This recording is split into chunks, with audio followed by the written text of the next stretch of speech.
बिहार में आरक्षण के मुद्दे से लेकर सरकार बदलने तक का बयान जारी हो जाता है।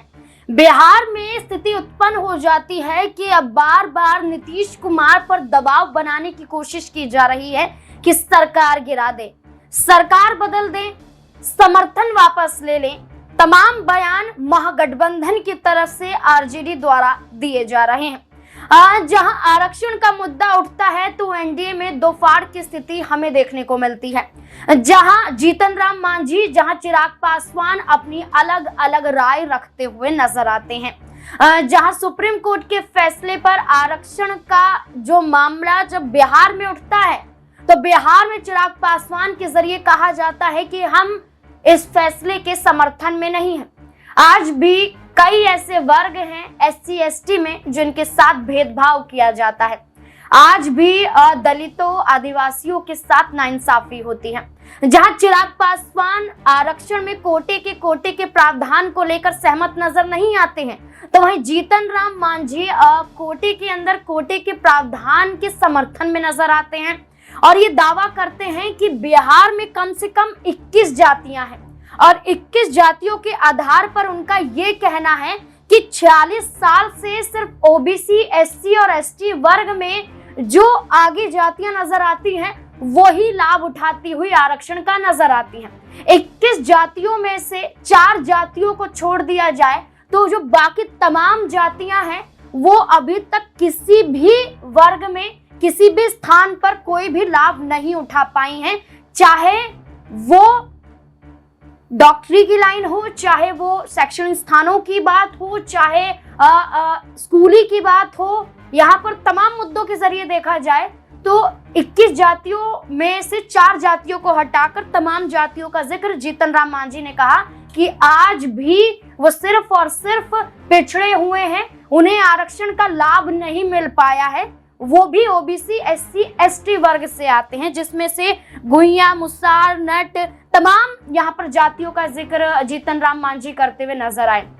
लेकिन अब इस पूरे मामले को लेकर दो राय तो नजर आ रही है। इस बीच में तेजस्वी यादव भी मुद्दा उठाते हैं कि कम से कम 75% आरक्षण का दायरा बिहार में बढ़ना चाहिए। जहां 50 से 55 दायरा बिहार में नजर आता है तो वहीं तेजस्वी यादव की जो सरकार बिहार में थी तब नीतीश कुमार समर्थन में थे, तब जनगणना के आधार पर तय किया गया था कि बिहार में 75% यहाँ पर दायरा बढ़ाया जाएगा। लेकिन ये दायरा अभी तक बढ़ता नहीं है, जिसके बाद तेजस्वी यादव नीतीश कुमार पर हमलावर साबित होते हुए नजर आते हैं कि आखिरकार आपकी सरकार ने किया क्या है। सिर्फ और सिर्फ दल बदले हैं लेकिन सरकार तो आपकी रही है।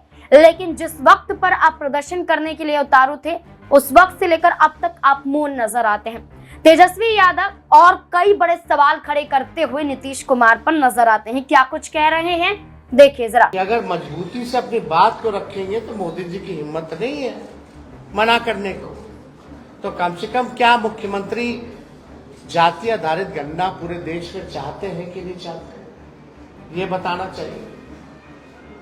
तो ये तीनों सवाल को लेकर के पूरी तरीके से डबल इंजन की सरकार 6 महीने हो गई है, कुछ जो है इस विषय पे ये लोग काम नहीं कर रहे हैं, केवल सत्ता का मौज ले रहे हैं और बिहार की जो पिछड़ी आबादी है उनके साथ अन्याय कर लिए है। हम लोग सच्ची लड़ाई लड़े, राष्ट्रीय जनता दल के लोगों ने जो कमिटमेंट किया था उसको हम लोगों ने मात्र 17 महीने के अंदर, चाहे नौकरी का मामला हो, चाहे स्वयं सहायता समूह के मानदेय को दोगुना करने का हो, चाहे जाति आधारित गणना कराने का हो, आरक्षण की सीमा को बढ़ाने का हो, हम सब लोगों ने उस काम को पूरा किया 17 महीने। लेकिन आखिर ऐसा क्या हो गया कि राष्ट्रीय जनता दल के हटते ही जब ये भाजपा और एनडीए डबल इंजन की सरकार आई तो सारे काम में जो है ताला लग गया।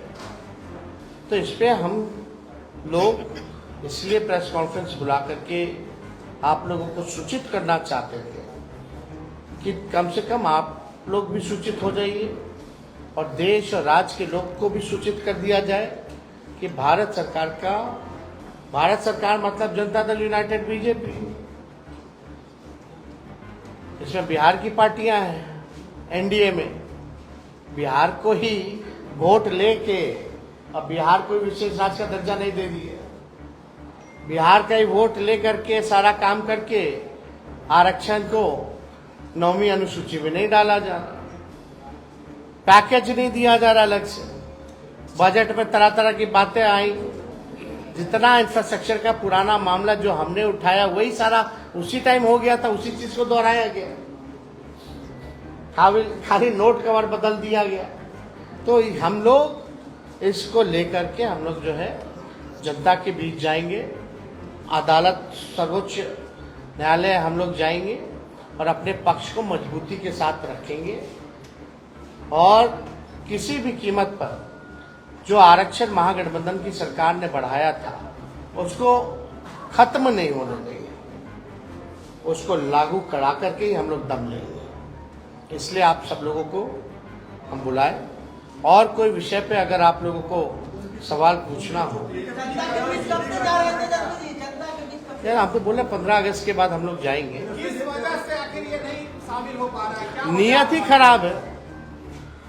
अरे भाई 17 साल से तो उन्हीं लोगों का डबल इंजन का सरकार था, पहले क्यों नहीं जाति आधारित गणना हुआ, आरक्षण क्यों नहीं बढ़ाया गया?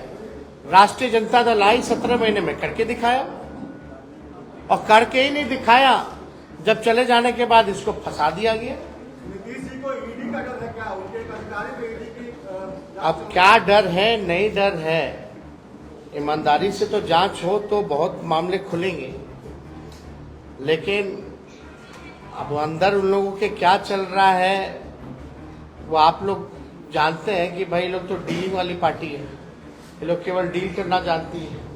जैसे कि आपने देखा, इसी के साथ साथ आपको ये भी बता दें कि तेजस्वी यादव ने तो दावा किया कि नीतीश कुमार आ जाएं। इसी दौरान लोकसभा के अंदर भी मीसा भारती ने यह दावा किया कि नीतीश कुमार को अब सरकार गिरा देनी चाहिए, लेकिन इसका पलटवार करते हुए केंद्रीय मंत्री ललन सिंह क्या कुछ कहते हुए नजर आ रहे हैं वो भी देखिए। तेजस्वी यादव कह रहे हैं कि नीतीश कुमार अगर हमारे सामने रहेंगे तो राजद और मजबूत होगी। तो आगे थोड़ा सा आगे आ जाइए।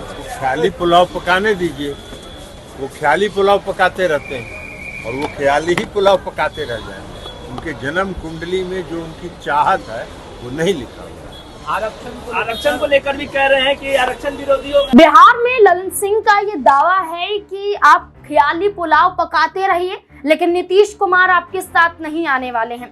तेजस्वी यादव पर पलटवार करते हुए ललन सिंह ने तो ये दावा कर दिया, लेकिन ललन सिंह के जरिए नीतीश कुमार को कितनी मुश्किलों का सामना करना पड़ रहा है वो भी देखिए जरा। देखिए, जाहिर बात है ललन सिंह को लेकर पहले भी अगर हम देखें तो लगातार ये चर्चा थी कि वो तेजस्वी के संपर्क में है, और आपने देखा भी होगा कि जब नीतीश कुमार को ऐसा लगा कि कहीं उनकी वजह से पार्टी अलग थलग ना हो जाए, उनको तुरंत पद से हटाते, अपने आप पद हासिल करते हैं, तो आप समझ सकते हैं ललन सिंह की राहें पहले भी अलग थलग दिखाई पड़ती थी। अब ऐसे में अगर उनकी जो बयानबाजियाँ हैं, जिस तरह से वो बात को सामने रख रहे हैं, वो भी एक अलग तरह की बात कहती हुई नजर आते हैं, तो हो सकता है आने वाले दिनों में जेडीयू के अंदर भी कुछ और स्थिति बनती हुई नजर आ जाए, क्योंकि अगर ऐसा होता है तो यहाँ पर नीतीश कुमार जो फिर एक बार सीएम बनने का सपना देख रहे हैं, उनका सपना जो है वो यहाँ पर टूटता हुआ दिखाई पड़ सकता है। अब बिहार में केंद्र सरकार द्वारा जो भी बिल लाया जा रहा है या जो भी योजना चालू की जा रही है, जो भी प्रस्ताव पास किया जा रहा है, बिहार में रार देखने को मिल रही है। एनडीए के सहयोगी दलों में सहमति नहीं बन रही है